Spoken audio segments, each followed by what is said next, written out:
Everyone, तो हमने यहाँ पर सीरीज स्टार्ट की हुई है जिसमें हम बायो के पीवाईक्यू स्टार्ट कर रहे हैं, वो हम सोल्व कर रहे हैं। तो आज का ये हमारा सेकंड पार्ट है जिसमें हम नेक्स्ट टॉपिक्स के ऊपर जो पीवाईक्यू है वो सोल्व करेंगे। पिछली वीडियो में हमने ऑलरेडी काफी डिटेल में आपको मैंने चीजें बता दी थी। तो आज हम सेकंड पार्ट कर रहे हैं जिसमें हमारे पीवाईक्यूज मैं ले रही हूँ बायोलॉजी के, जो आगे आपके आ सकते हैं। तो बिना टाइम वेस्ट किए स्टार्ट करते हैं वीडियो को, और चैनल के ऊपर नए हैं तो चैनल को जरूर सब्सक्राइब करें। सो चलिए स्टार्ट करते हैं फिर क्वेश्चन के साथ। तो ये रहा हमारा पहला क्वेश्चन जो कि पूछा गया है, main cause of extinction of species from tropics is. यहाँ पर हमें मेन कारण बताना है कि ट्रॉपिक्स में जो एक्सटिंक्शन हो रहा है स्पीसीज का वो किस वजह से हो रहा है। तो हिंदी में भी दिया गया है, हिंदी में अगर आप पढ़ना चाहते हैं तो हिंदी में भी देख सकते हैं। बट इसका जो राइट ऑप्शन हमारा रहेगा वो रहेगा डिफॉरेस्टेशन। ऑब्वियस सी बात है, डिफॉरेस्टेशन का मतलब क्या होता है कि हम जब जो हमारे पेड़ हैं उनको काटते हैं तो इस वजह से क्या होता है, जो नेचुरल हैबिटाट है कुछ स्पीसीज़ का, कुछ एनिमल्स का, वो कहीं ना कहीं ख़त्म हो जाता है, जिसकी वजह से जो वो स्पीसीज़ हैं वो भी वहाँ से विलुप्त हो जाते हैं। तो इसका जो हमारा पहला क्वेश्चन का आंसर है वो है B option, that is the deforestation. Second question की अगर हम बात करते हैं तो यहाँ पर इस क्वेश्चन का जो यहाँ पर डी ऑप्शन भी दिया गया है, साथ में ये भी हम देख लेंगे। तो पहला इसमें सेकंड क्वेश्चन है हमारा, phylum common to unicellular animals and phylum is plants is. एक ऐसा फाइलम है, यूनिसेल्युलर है, जो कि एनिमल्स और प्लांट्स की तरह उसमें कुछ फीचर्स हमें दिखते हैं। तो इसका क्या ऑप्शन रहेगा, मोनेरा जो कि बैक्टीरिया इसमें आते हैं, प्रोटिस्टा जो कि हमारे पास यूकैरियोटिक यूनिसेल्युलर ऑर्गेनिजम्स हैं, फंजाई सैप्रोफिटिक ऑर्गेनिजम्स होते हैं, प्लांटी। तो इसमें प्लांटी तो होना ही नहीं है क्योंकि एनिमल्स और प्लांट्स के बीच में वो यूनिसेल्युलर ऑर्गेनिज्म है जो कॉमन है इन दोनों के बीच में। So the right option of this question is the B option, that is the Protista. Third question है, if the diploid number of a flowering plant is 36, what would be the chromosome number in its endosperm. देखो काफ़ी मतलब ये repeated question है, अगर आपने मेरी पिछली सारी सीरीज देखी हैं तो वहाँ पर आपने देखा होगा ये रिपीट हुआ है क्वेश्चन। अब देखो ये आपका टैट टीजीटी में भी आया है और नॉर्मल जो हमारा टैट एग्जाम होता है मेडिकल का उसमें भी ये क्वेश्चन पूछा गया है। तो इंपॉर्टेंट क्वेश्चन और कंसेप्चुअल क्वेश्चन है, इसमें आप ऐसे नहीं बोल सकते मेमोरी बेस्ड क्वेश्चन नहीं है, ये कंसेप्चुअल चीज़ें हैं। अगर हमें कंसेप्ट क्लियर होगा तभी आप इस क्वेश्चन का आंसर कर सकते हैं। जैसे कि क्वेश्चन दिया गया है, if the diploid number of a flowering plant, एक फ्लावरिंग प्लांट है जिसका डिप्लॉयड नंबर कितना है 36 है। तो आगे पूछ रहा है कि what would be the chromosome number in its endosperm. तो उसके एंडोस्पर्म में जो उसके क्रोमोसोम का नंबर कितना रहेगा। तो इतनी बात पहले हमें ये पता होनी चाहिए कि एंडोस्पर्म के बारे में अगर पूछा जा रहा है तो एंडोस्पर्म की प्लॉइडी क्या होती है, आप लोग बताइए।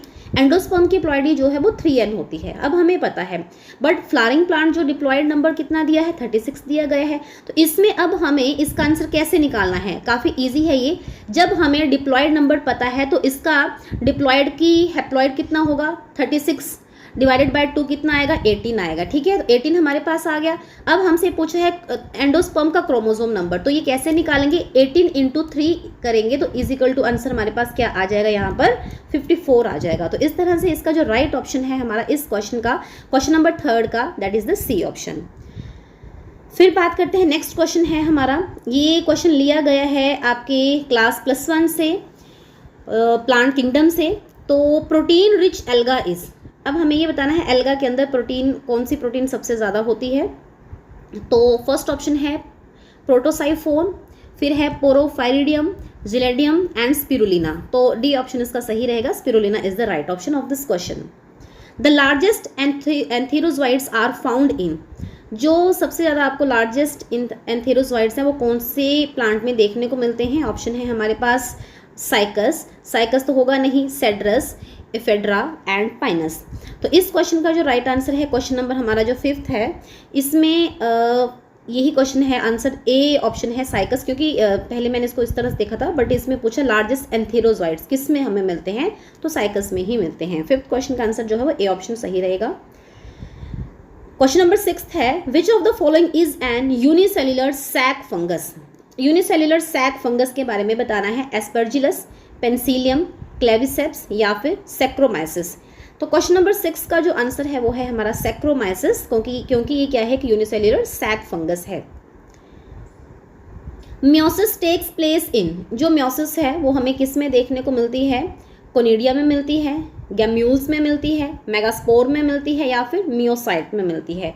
तो हमें इतनी चीज़ पता है कि मियोसिस का मतलब है यहाँ पर रिडक्शनल डिवीजन होनी है, तो हमें ये मियोसाइट्स में देखने को मिलती है। ऑप्शन नंबर डी इसका सही होगा।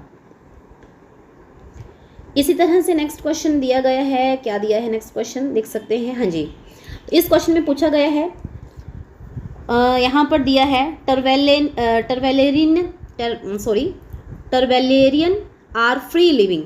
ये जो टर्बेलेरियन है हमारे फ्री लिविंग हैं, तो कौन से ऑर्गेनिजम्स हैं ये? ट्रिमेटोड्स हैं, फ्लैटवर्म्स हैं, कैस्टोड्स हैं या फिर नेमाटोड्स हैं। तो इसका जो सही आंसर है वो है हमारे पास फ्लैटवर्म्स, जिनको हम प्लेटीहेलमिन्थस में भी देखते हैं। Poisonous lizard is, poisonous lizard पूछी गई है कौन सी इनमें से? पहला ऑप्शन है वेरानस, फिर कैमिलियन, फिर इसके बाद आपका आता है एंसिस्ट्रोडन और हेलोडर्मा। तो इसका जो राइट ऑप्शन हमारा रहेगा वो है हमारा कैमिलियन, ऑप्शन नंबर बी, ये पॉइजनस लिजर्ड है। नेक्स्ट क्वेश्चन की बात करते हैं, gill cover is absent in, कौन से टाइप के नीचे ऑर्गेनिजम्स जो दिए गए हैं किस में गिल कवर एब्सेंट रहता है, नहीं देखने को मिलता है? तो इसका जो राइट आंसर हमारा रहेगा सैल्मोन, लेबियो, शार्क या ऑल ऑफ द अबव। तो राइट ऑप्शन है shark. Which of the following is an egg laying mammal, नीचे कुछ ऑप्शंस दिए गए हैं, एग लेइंग मैमल कौन से हैं? एक चीज़ आपको मैं और बता दूं क्वेश्चन का आंसर करने से पहले, तब तक आप बताइए इसका आंसर, सोचिए। अब आपको मैं पहले ही बता रही हूँ, देखो क्लास +1 क्लास +2 की जो हमारी एनसीईआरटी है वो आपको अच्छे से याद कर लेनी है, अच्छे से पढ़नी है, क्योंकि वहाँ पर देखो कुछ इतने ज़्यादा क्वेश्चंस हैं जो डायरेक्टली एनसीईआरटी से लाइंस जो है उठा के क्वेश्चंस बना दी जाती हैं। क्लास 9th 10th भी हमें पढ़नी है, क्योंकि बेसिक्स अगर हमारे क्लियर नहीं होंगे तो एनसीईआरटी चाहे आप कितनी बार कर लीजिए आपको नहीं समझ में आएगी। देखो ये जो क्वेश्चंस लिए गए, जैसे अभी हमने ये क्वेश्चन लिया कि कौन सा एनिमल है जो एग लेइंग है, ठीक है, तो ऑप्शन जो दिए गए एनिमल किंगडम जो चैप्टर है वहां से आपका क्वेश्चन लिया गया है, उठाया गया है। तो इसका जो सही आंसर होगा वो है हमारे पास प्लेटिपस, ठीक है। प्लेटिपस जो है एक एग लेइंग मैमल है। अब मैमल्स क्या होते हैं? मैमल्स और एनिमल में एक डिफरेंस है, आप लोग मुझे कमेंट करके बताइएगा। अगर नहीं पता होगा आपको मैं नेक्स्ट वीडियो में बता दूंगी, आप मुझे कमेंट में बता दीजिएगा, ठीक है। फिर बात करते हैं, नेक्स्ट क्वेश्चन आता है हमारे पास question number 12, haemocoel is found in. जो हीमोसील है, देखो ये भी रिपीटेड क्वेश्चन है, ये किसी और एग्जाम में भी पूछा गया है, वहां पर मैंने एमसीक्यूज करवाए थे, तो वहां पर भी ये क्वेश्चन 2 बार पूछा गया और यहाँ पर भी आपके एचपी टीजीटी में पूछा गया है। तो ऑप्शन है इसमें एकाइनोडर्म्स, स्पॉन्जेस या फिर आर्थ्रोपोड्स और annelids. So right option of this question is the arthropod, that is the insects. Insects के अंदर हीमोसील मिलता है। नेक्स्ट क्वेश्चन है, polyp phase is absent in. जो पोलिप फेज है वो कौन से ऑर्गेनिज्म में एब्सेंट होता है? हाइड्रा में होता है, ओरेलिया में होगा, फाइसेलिया में होगा या फिर ओबेलिया में होगा? तो इसका जो राइट ऑप्शन है वो है हमारा ओरेलिया। ओरेलिया में पोलिप फेज नहीं मिलता है, तो इसमें कौन सा फेज मिलता है वो आप बताइएगा, मेडुसा, ठीक है। नेक्स्ट क्वेश्चन है question number 14, a waxy substance secreted by honey bee to repair combs is called. एक वैक्सी सब्सटेंस होता है जो हनी बी के द्वारा सिक्रेट किया जाता है, जिसको हम क्या बोलते हैं? प्रोपोलिस बोलते हैं या फिर हनी ड्यू बोलेंगे, नेक्टर बोलेंगे या फिर स्पोरोपोलेनिन बोलेंगे। तो स्पोरोपोलेनिन तो होना ही नहीं है यहाँ पर, क्योंकि स्पोरोपोलेनिन क्या है, हमारे जो एक्साइन लेयर है वो स्पोरोपोलेनिन की बनी होती है। बट यहाँ पर हनी बी के बारे में पूछा गया है, तो इसका जो राइट ऑप्शन है वो है propolis, option number 1।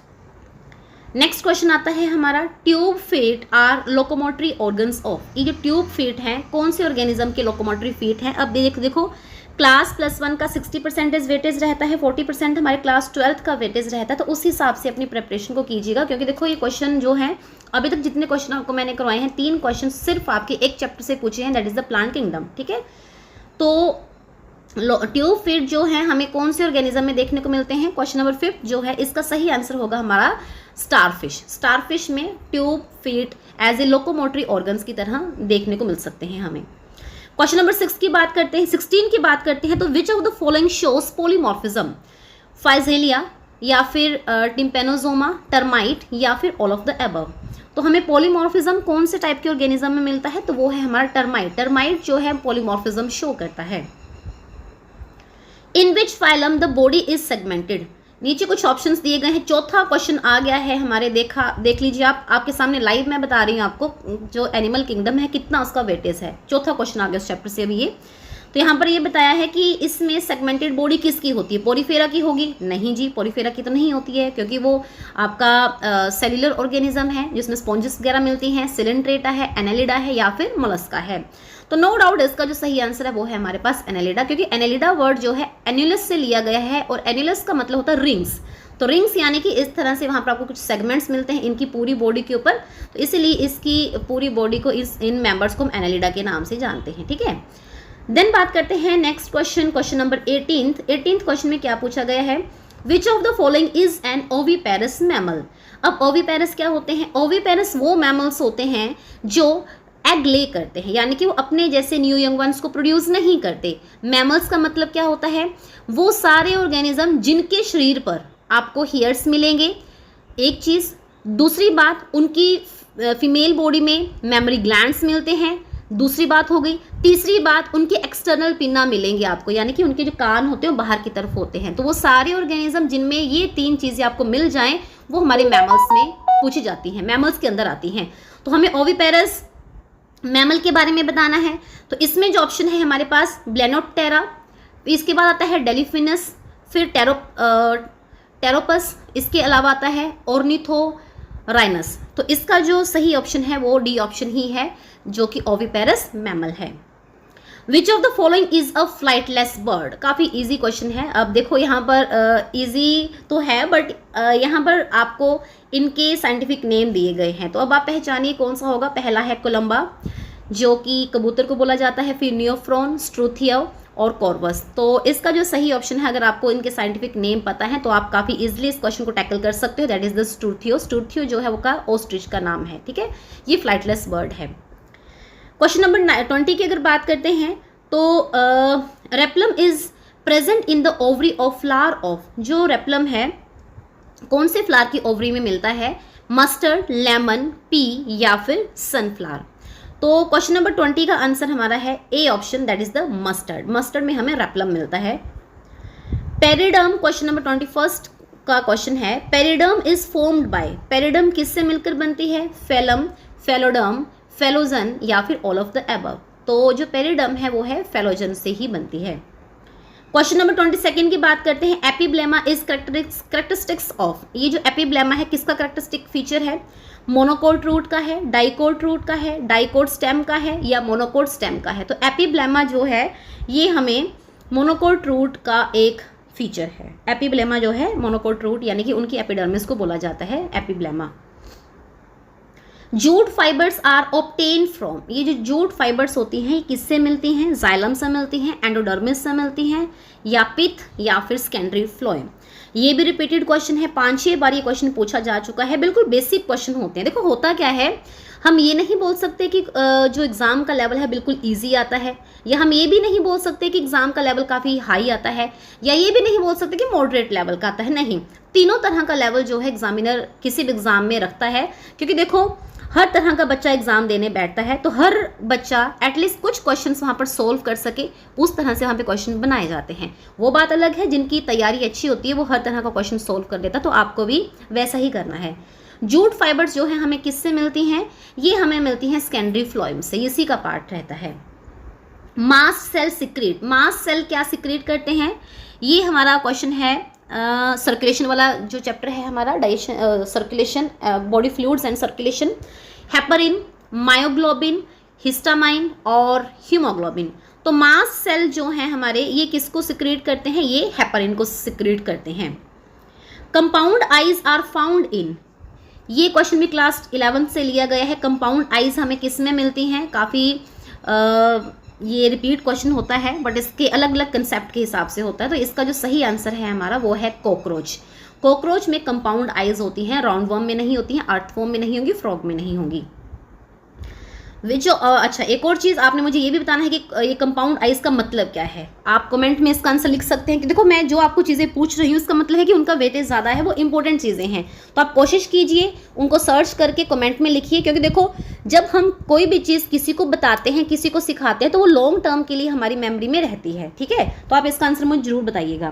Question number 26 की बात करते हैं, विच of the following is the simplest amino acid. Simplest amino acid यहाँ पर कौन सा है? तो ऑप्शंस दिए गए हैं टायरोसिन, ग्लाइसिन, एस्पाराजिन या फिर एलानिन। तो इसका जो सही आंसर है वो है ग्लाइसिन। ग्लाइसिन जो है सिंपलेस्ट अमाइनो एसिड है। देन क्वेंटाजोम्स आर प्रेजेंट इन, ये जो क्वेंटाजोम्स हैं ये किस में मिलते हैं हमें, तो इसमें ऑप्शंस दिए गए हैं स्ट्रोमा, ग्रेना, माइटोकॉन्ड्रिया या फिर गोल्जी बॉडी। तो राइट ऑप्शन इस क्वेश्चन का है ग्रेना। ग्रेना जो है हमारा, ग्रेना में क्वेंटाजोम्स मिलते हैं।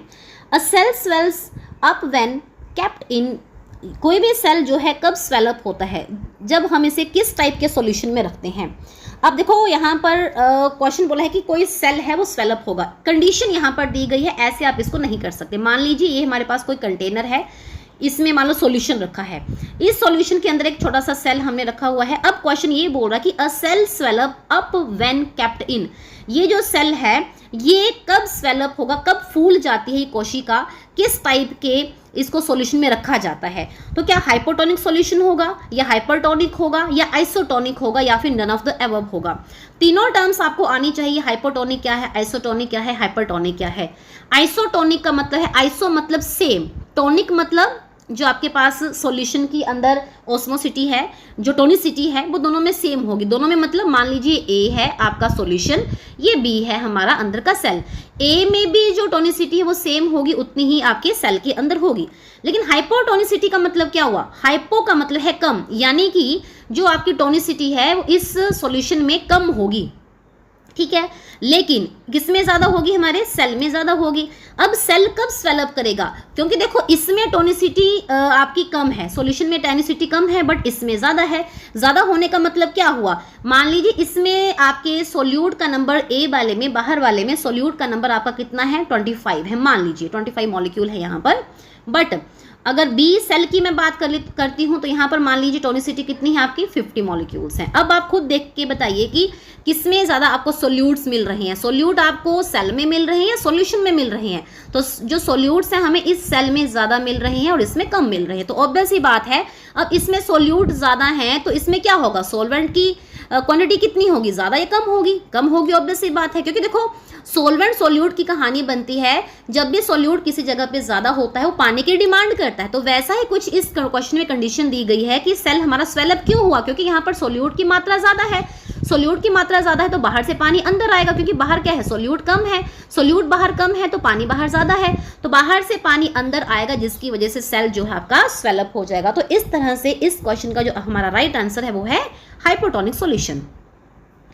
नेक्स्ट क्वेश्चन आता है, cell theory is not applicable for, cell theory जो है किसके लिए एप्लीकेबल नहीं है। काफी इजीएस्ट क्वेश्चन है। देखो काफी क्वेश्चंस ऐसे होते हैं मेमोरी बेस्ड क्वेश्चन, और मेमोरी बेस्ड भी हम इस तरह से बोल सकते हैं अगर हमारे बेसिक्स क्लियर हैं। देखो मतलब मैं ये मानती हूँ कि 20 से 25% ऐसा हमारा पेपर आता है कि आप उसको एज ए रिवीजन फॉर्म की तरह भी अगर पढ़ के चले जाओगे ना तो आप काफ़ी इजीली उनको टैकल कर सकते हो।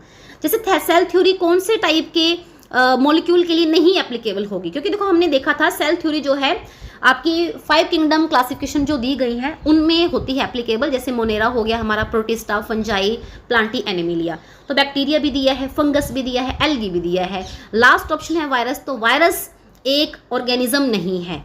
अब ये एक पार्शियल ऑर्गेनिज्म है, ये ऑर्गेनिज्म के अंदर क्यों नहीं रखा जाता है, हालांकि वायरस इन्फेक्शियस भी होता है। तो आप लोगों ने इसके बारे में मुझे बताना है कि इस वायरस को हम सेल थ्योरी के अंदर क्यों नहीं रखते हैं, ठीक है। वैसे इसका सही आंसर कौन सा होगा, हमारा डी ऑप्शन होगा। फिर बात करते हैं, नेक्स्ट क्वेश्चन आता है, the enzymes that cuts DNA is, उस एंजाइम के बारे में बताइए जो डीएनए को कट करता है, कट लगाता है उसको। तो इसमें डीएनए लाइगेज नहीं होगा, डीएनए लाइगेज नहीं, ये तो जोड़ने का काम करता है। डीएनए पॉलीमरेज भी नहीं होगा, क्योंकि डीएनए पॉलीमरेज क्या करता है, पॉलीमराइजेशन करता है। रेस्ट्रिक्शन एंडोन्यूक्लियस, रेस्ट्रिक्शन एंडोन्यूक्लियस का मतलब है मान लीजिए कोई डीएनए है तो रेस्ट्रिक्शन मतलब रेस्ट्रिक्ट करना, उसकी ग्रोथ को रोकना। एंडोन्यूक्लियस का मतलब क्या है, एंडो, न्यूक्लियस मतलब DNA, nucleic acid, nucleic acid को बीचों बीच कहीं से भी जब हम कट लगाते हैं तो वो एंजाइम जो यूज होगा वो होगा हमारा रेस्ट्रिक्शन एंडोन्यूक्लियस। तो इस तरह से इस क्वेश्चन का आंसर हमारा डी ऑप्शन सही होगा। A plant cell attains turgidity due to, देखो वही बात, वही क्वेश्चन द्वारा से रिपीट करके घुमा के पूछा गया है। कौन सा क्वेश्चन, जो अभी आपको मैंने करवाया था, क्वेश्चन नंबर 28। अगर आपको ये कंसेप्ट क्लियर है तो किसी भी तरह का अगर क्वेश्चन आता है आप काफी इजीली उसको कर सकते हो। इस क्वेश्चन में भी वही चीज पूछी गई है कि कोई प्लांट सेल जो है वो टर्जिडिटी कब अटेन करता है। टर्जिडिटी का मतलब क्या होता है, वो फूल जाता है, उसमें पानी जो है वो भर जाता है। तो कौन सी कंडीशन होने की वजह से ऐसा होगा, तो फर्स्ट ऑप्शन यहाँ पर दिया है इलेक्ट्रोलाइसिस, एक्सोस्मोसिस, एंडोस्मोसिस या फिर प्लाज्मोलाइसिस। तो काफी इजी है, काफी कंसेप्चुअल क्वेश्चन है। इसका ऑप्शन सही वो है एंडोऑस्मोसिस। क्यों भाई, एंडोऑस्मोसिस, ये आपके पास एक कंटेनर है, इसमें सेल है, इसमें क्या था, इसमें सॉल्यूट की मात्रा ज्यादा थी, इसमें कम थी, यानी कि यहाँ पानी की कमी थी, यहाँ पर पानी ज्यादा था। तो यहाँ पर पानी अंदर आया, अंदर आने का मतलब है कि एंडो मतलब अंदर आ रहा है, ऑस्मोसिस जो है अंदर की तरफ खींच रही है इसको। तो इस वजह से इसका जो सही आंसर है वो सी ऑप्शन रहेगा। The factor most important in regulating transpiration is, कौन सा फैक्टर है जो सबसे ज्यादा मतलब ट्रांसपिरेशन को रेगुलेट करता है। तो इसमें हमारे पास टेम्परेचर भी हो सकता है, लाइट भी हो सकता है, रिलेटिव ह्यूमिडिटी भी और विंड भी, बट मोस्ट इंपोर्टेंट पूछा गया है। 4 ऑप्शन सही है। मोस्ट इंपोर्टेंट रेगुलेटिंग फैक्टर कौन सा है, तो वो है हमारे पास light option.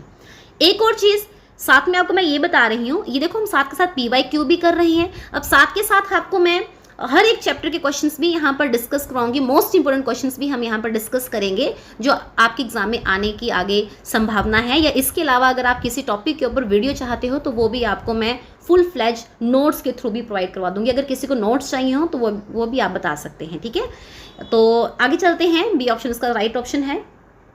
Boron is green plants assist in, जो बोरोन है, बोरोन हमारे पास एक हमारा आयन है, तो बोरोन जो है ये ग्रीन प्लांट्स में क्या करता है, activation of enzymes, photosynthesis, acting as enzyme factor या फिर शुगर ट्रांसपोर्ट। तो बोरोन जो है एज ए शुगर ट्रांसपोर्ट की तरह काम करेगा।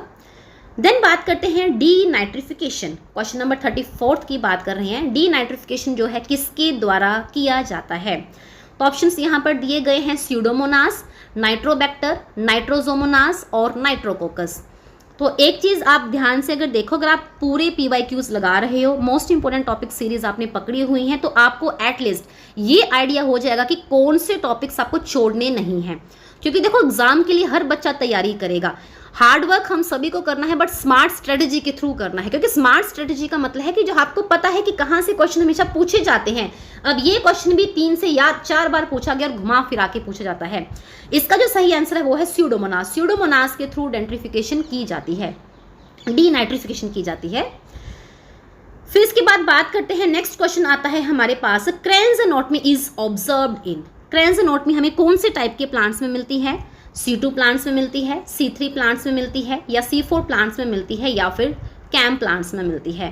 तो इसका जो राइट ऑप्शन है, क्रेन्स का मतलब क्या होता है, क्रेन्स मतलब होता है रीद, ठीक है, जो रिंग की तरह होती है ना, तो रीद का मतलब ऐसी होती है क्रेन्स एनोटमी। तो ये कौन से टाइप के प्लांट में हमें मिलती है, ये रिंग इस तरह से होगी, तो ये आपको मिलती है C4 प्लांट्स में। जो C4 प्लांट्स होते हैं उनमें क्रेन्स एनोटमी देखने को मिलेगी। तो आज के लिए इतना ही करते हैं। आई होप आपके लिए वीडियो फ्रूटफुल हो। आगे भी इसके क्वेश्चन हैं, बट वो हम नेक्स्ट पार्ट में करेंगे, इसी को कंटिन्यू करेंगे नेक्स्ट वीडियो में। अगर और कोई आपका डाउट हो, कोई आप सजेशन देना चाहें, वो भी आप देख सकते हैं। और साथ में आपको नोट्स भी हम प्रोवाइड करवाते हैं, तो वो भी आप मतलब कि लेने हो तो बता दीजिएगा, आपको हम प्रोवाइड करवा देंगे उसकी PDF वगैरह, ठीक है। तो आज के लिए इतना ही, मिलते हैं फिर नेक्स्ट वीडियो में। So thank you so much.